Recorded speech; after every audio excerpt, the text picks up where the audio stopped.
My journey in journalism started way back in May of 1978.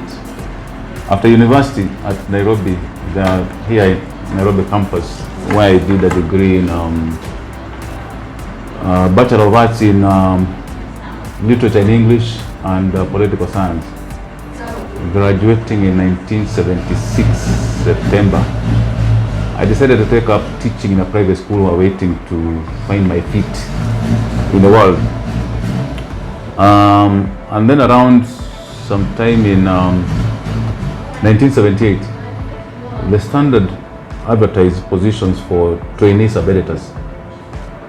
Actually, it's my brother who saw it and called me all the way where I was. I was teaching at a school in Machakos, some place called Kayata, and asked whether I would be interested. And I said, sure. So I applied and I was called, interviewed, and I was employed on the 5th of May in 1978, along with 4 other people who together we grew up in the industry as greenhorns that didn't know anything about journalism. So there was Esther Kamweru, who was, I think, the CEO of the Media Council of Kenya when we established it. I can't remember exactly when. And then there was Absalom Mutere, who later became the director of the School of Journalism. There was somebody else called Kamau Kanyanga, and then Batao Wangai. So we worked together. We joined the industry together at the Standard as trainee sub-editors. And the way we were introduced into journalism was we would spend the morning in the boardroom, like this one here, being trained by the then director of the School of Journalism, an expatriate called Bill Marketeer. So he would teach us, news writing, subbing, and headline writing. In the afternoon, then we would be assigned to senior reporters and would be in the field shadowing them, covering press conferences or court reporting or all sorts of things. And then after a few months, I think the editor must have decided that we have learned enough. Now we don't need any hand holding anymore. We can do the job ourselves. So I found myself running around covering press conferences, meetings, and all sorts of assignments. And then, of course, because the editors at the time weren't too sure that we knew enough journalism to be left on our own, they would edit. What would happen was, you come back with your story from the field, and the first person who looks at it is the training editor. And then he goes through it with you line by line by line. And the way you knew you had progressed to some appreciable extent is when he didn't take too much time with you. And then, of course, at other times, the managing editor or the assistant managing editor would want to see what you have brought from the field. And if there was anything that he didn't quite agree with in terms of your construction or the angling of the story, then would point it out to you. So it was very pointed training, and it helped, first of all, in confidence building, and also in terms of helping us to very quickly catch up and understand how journalism is done. So eventually, the editor thought I knew enough to now go to the subs desk and play the role for which I was interviewed and I was employed, which is a trainee sub-editor. So I was put on the subs desk. I think I was there for about 6 or so months. Then the following, and we are approached. I think we were already in 1979, and then I noticed an advert announcing that the School of Journalism was starting a program, a postgraduate program in mass communication. So I approached the editor and asked him whether he could the Standard could sponsor me. But they told me they didn't have enough money, but if I was patient enough, they would send me to, they had a training arrangement with some university or some newspaper in England, I think Glasgow somewhere, and if I was patient enough and they had enough money, then they would consider me for that position. But I was impatient. I wanted to learn journalism, a lot more of it than I had learned during those training sessions at the Standard and the exposure I had had at the Standard. So I applied for a scholarship, which happily for me, I got, and I resigned from the Standard. Went back to the university, did my postgraduate program, finished after a year. Where? At the Nairobi University, at School of Journalism. Yes. It was only 1 year. We were 12, I think 12 of us, 11 of us. We were the pioneer class of the postgraduate program in mass communication. So after a year, I had a choice to make. Either apply for a job at the Nation or go back to the Standard.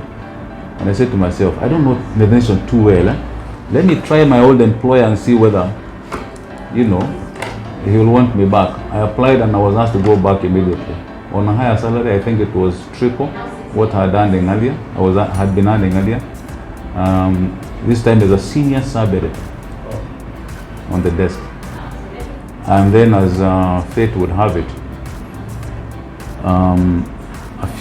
I think 6 months or so down the line, there's a lot of movement in the industry, as we have today, as we have always had, people jumping ship and going to different employers. So I got a call from, I think it was somebody, Philip Ochieng, who I didn't even know. Sent a message asking whether I would be interested in having a chat with him. Sure. So I went, met Philip. He asked me to put in an application, which I did. I sent it to the editor-in-chief then was a Goan called Joe Rodriguez. To cut a long story short, I got the job as a senior sub-editor on a slightly higher pay. And I never looked back after that. That was 1980 November.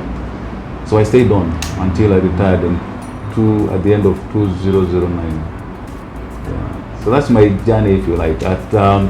So at the Standard, at the Nation, starting as a senior sub-editor, working with Philip Ochieng and people like Ali Hafif, Kosoro Mingusa, Joseph Odindo, and a few others, and a few expatriate staff. Again, as usual, people come and go. There was a vacancy in the managing editor's, I think, position. So Philip was promoted there. So the guy that was his deputy became chief sub, and I was appointed his deputy as deputy chief sub. Then more changes later. This guy was promoted to managing editor, and I took over as chief sub. A few years later, this guy left to take up a position at the Standard as editor-in-chief. So I took over as managing editor. Then by other changes happened, and I took over as group managing editor of the Nation, which was a very big post. And I wasn't sure that I was quite prepared for it. I remember telling the chairman of the board then, we used to call him AAA Krapa, are you sure that I can handle this massive assignment? And he looked at me and he said, young man, I will always be around. If you need any help, I will be around us. I'll help you. So I went there, gained confidence along the way. Tom was my deputy. Odindo was the chief sub. And anyway, so I stayed on, and many years later the position changed, the title changed from group managing editor to editorial director, which I served. I like considering myself, and I think I'm right, as the longest serving editorial chief in the Kenyan media industry. Other than, of course, Hilary Mweno, who owned his own stable. Yes. As editor as well as a proprietor and CEO. I think in terms of employment, I'm probably the longest. I was probably the longest serving editorial director in the industry. So that's as far as my. How long did you serve? That's Nation. For how many years? I took over as group managing editor soon after the Oko murder, so that would have been 1990. Yes. 1990, isn't it? Yeah, 1990. And other than the change in the name of the position, the duties were the same, overseeing the entire stable of the nation news outlets. At that time, it was just newspapers.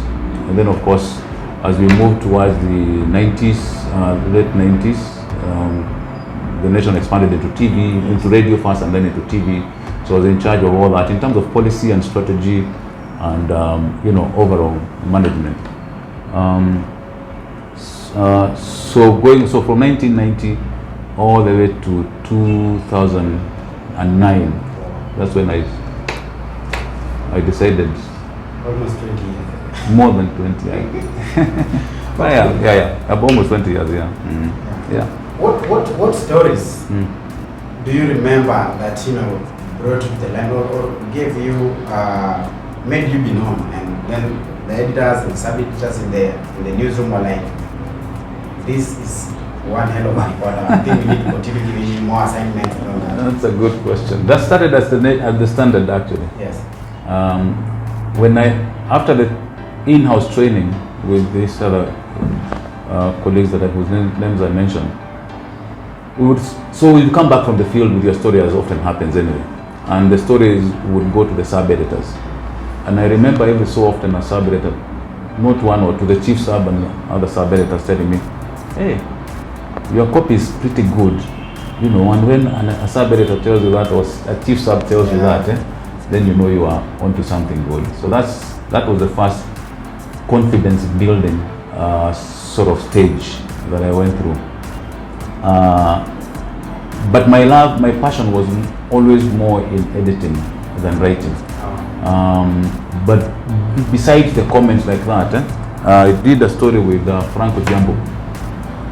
We were invited to cover, I think they called it not an open heart surgery. I think it was a closed one because they didn't open the heart at all. Yes. But they opened the chest, did something with the valves, closed the chest, and then put the patient in ICU.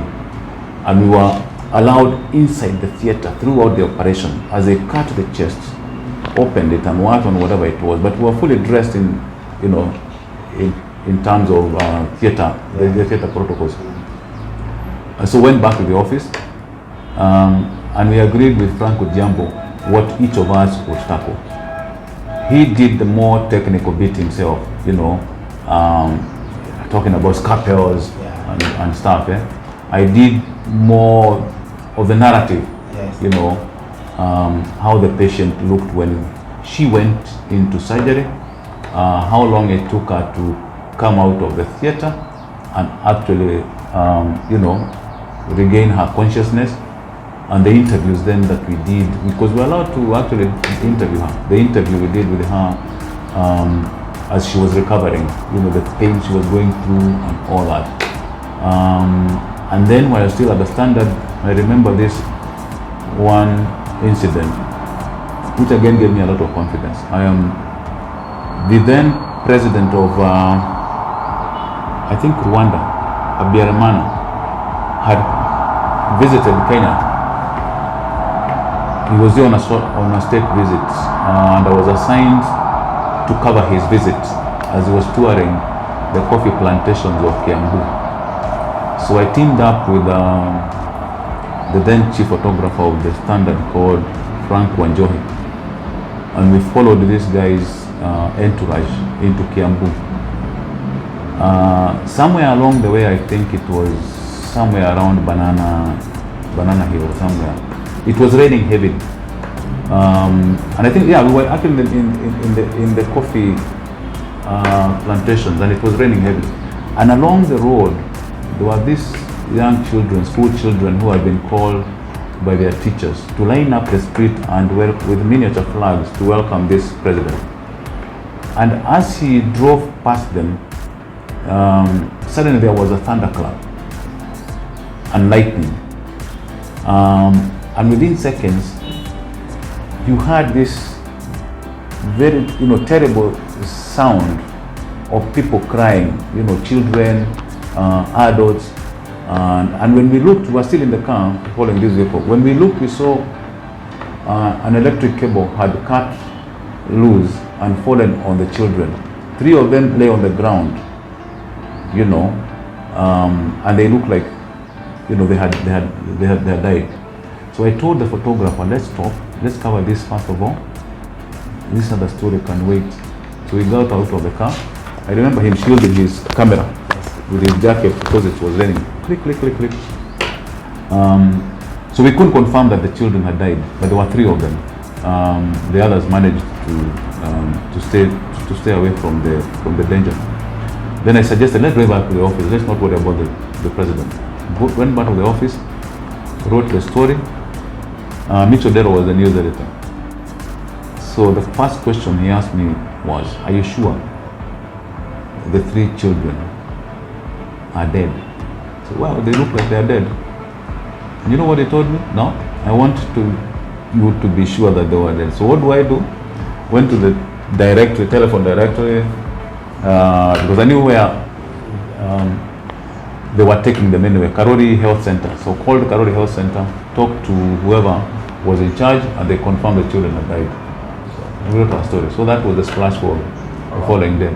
A big thing for a rookie reporter, if you like. Yeah. Yes. So did you go back to cover the? No.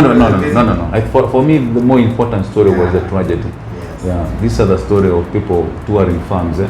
That's routine. Yeah. So and then at the Standard, when I left the Standard to join the Nation, mentally and also emotionally and also intellectually, I'd already made up my mind I want to make my career in editing and production, newspaper production. So at the Standard, at the Nation, I just continued now subbing, editing, and producing the newspaper. And I think that's what, the bosses must have seen something in terms of the quality of my work for them to trust that I can handle more responsible jobs, like being a deputy chief sub, a chief sub, managing editor, and eventually group managing editor. Yeah. And then of course we had very good mentors. Joe Kaadi was my boss. George Mbugus was my boss. So they were very good mentors. The only thing they didn't expose you to sufficiently was how to manage people, how to manage your juniors. That whole management stuff, if you like, we were never introduced to that. We knew our work, which is the craft of journalism, whether it's editing or writing. But management, that was somebody else. So when you are thrust in this big position, then of course you should be excused. You're excused if you are showing like, you are not too sure that you can do it. Yeah. Sabasaba. Yes. The very first Sabasaba, involving Shikuku, Orengo, Muliro, and the rest of them. We were all ready for the day, and we had deployed our troops. I was group managing editor, but I wasn't quite satisfied that we had all the dots, all our ducks where we wanted them to be. So I got into my car and drove towards the American embassy because we had been briefed that that's where the procession would start. And I found myself driving. Where it is today? No, in the bomb blast one. I got there just in time as the procession was heading out towards Kamukunji. I checked around, I didn't see any of my reporters or any of my photographers. So I decided here, I'm on my own.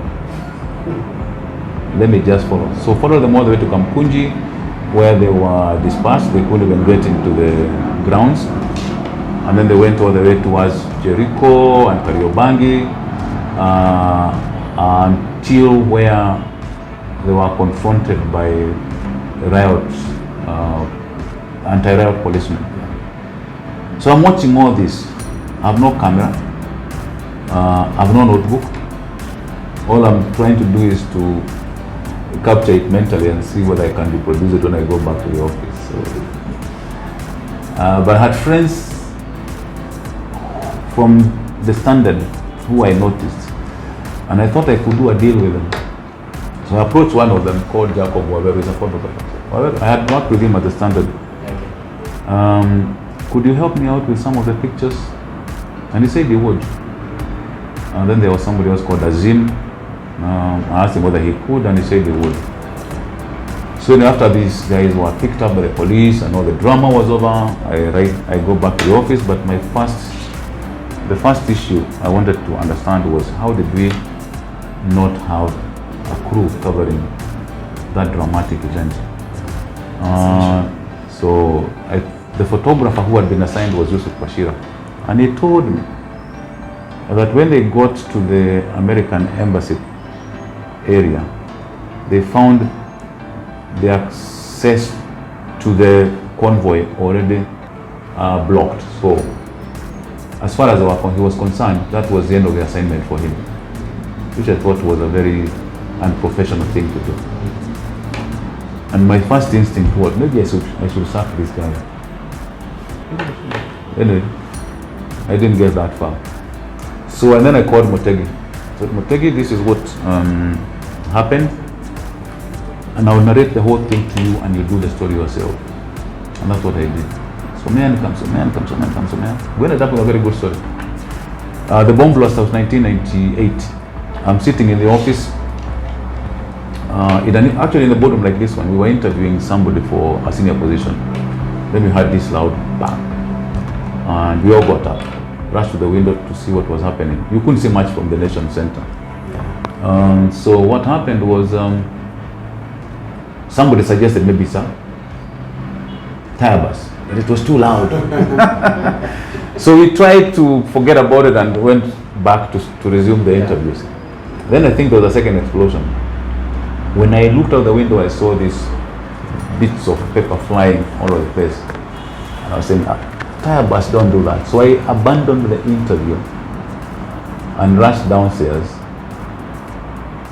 Tom Mushindu was the managing editor. I told him, Tom, I'm going towards the direction of that sound. And I'm taking the training editor, some guy called Frank Wally, with me. So we rushed out. We were the first ones at the scene, at the embassy, even before the police came in. Yeah. So came back to the office, did the story with this training editor, and we produced a special edition very quickly. I think the headline was something like City and the Siege or something. I can't even remember. Dramatic pictures and everything. Yeah, I thought I should relate those two stories because it helps to understand the mind of an editor, where his mind is and what he's listening to and what motivates him to do the things, or him or her to do the things that they do. Because your mind is constantly thinking about that big thing that you are going to capture the imagination of your readers with, or your audiences with. You know you have troops to work with, but that's not enough. Your troops need guidance. And if you can provide that guidance pointedly, then you'll help yourself, your company, and everybody else. And also they grow understanding what their actual role is in terms of gathering or generating information and sharing it with audiences.